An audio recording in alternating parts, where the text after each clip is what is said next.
బీజేపీలో సీనియర్ నేత దత్తాత్రేయ శకం ముగిసినట్లేనా? ఎన్నో ఆటుపోట్లను ఎదుర్కొని దశాబ్దాలుగా పార్టీ సంఘ క్షేత్రాలకు సేవలందించిన దత్తన్న ఇక తెరమరుగైనట్లేనా? గత కొన్నేళ్లుగా సికింద్రాబాద్ పార్లమెంట్ నుంచి బరిలో నిలుస్తున్న దత్తాత్రేయ ఇక ప్రత్యక్ష రాజకీయాలకు దూరమైనట్లేనా? ఆ టికెట్ కిషన్ రెడ్డికి టికెట్ ఇవ్వడంతో ఇవే అనుమానాలు తెరమీదకొస్తున్నాయి.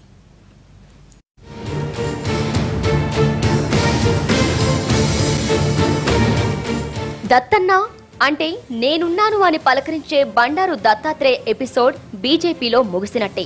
తన జీవితమంతా సంఘ పరివార క్షేత్రాలకే ఇచ్చిన ఆయన ఇక ప్రత్యక్ష రాజకీయాలకు దూరమైనట్టే అనే అభిప్రాయం వ్యక్తమవుతోంది. టికెట్ కోసం చివరి వరకు దత్తన్న ప్రయత్నం చేశారు. పార్టీ టికెట్ తనకే ఇస్తుందని, తానే పోటీ చేస్తానని చెబుతూ వచ్చారు.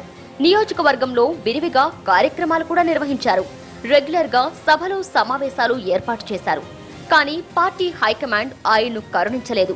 లష్కర్ టికెట్ ను ఆయనకు ఇవ్వలేదు.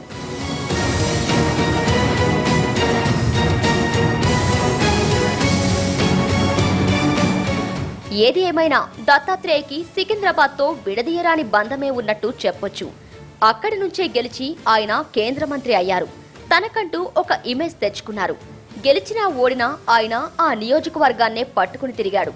పార్లమెంట్ పరిధిలోని కిళ్ళికొట్టు ఓపెనింగ్ కి కూడా దత్తాత్రేయ వెళ్లేవారు. అంతా తనవారే అంటూ కలియ తిరిగేవారు. గల్లీ గల్లీలో సైతం ఆయన్ను గుర్తుపట్టని వారుండరు అనడంలో అతిశయోక్తి ఉండదు. వయసు పైబడ్డా కానీ నియోజకవర్గంలో తిరగడం మానలేదు దత్తన్న.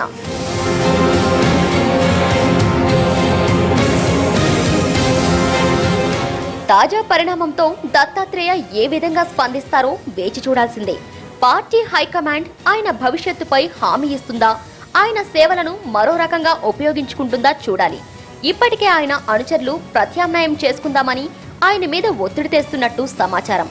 ఈ ఎన్నికల్లో పార్టీ అభ్యర్థికి మద్దతుగా ప్రచారం చేస్తారా, లేక తన్ను పక్కన పెట్టిందని దూరంగా ఉంటారా అనేది చూడాలి. ఆయన టైం ఇవ్వకపోతే కిషన్ రెడ్డికి కష్టమేననే అభిప్రాయం కూడా వ్యక్తమవుతోంది.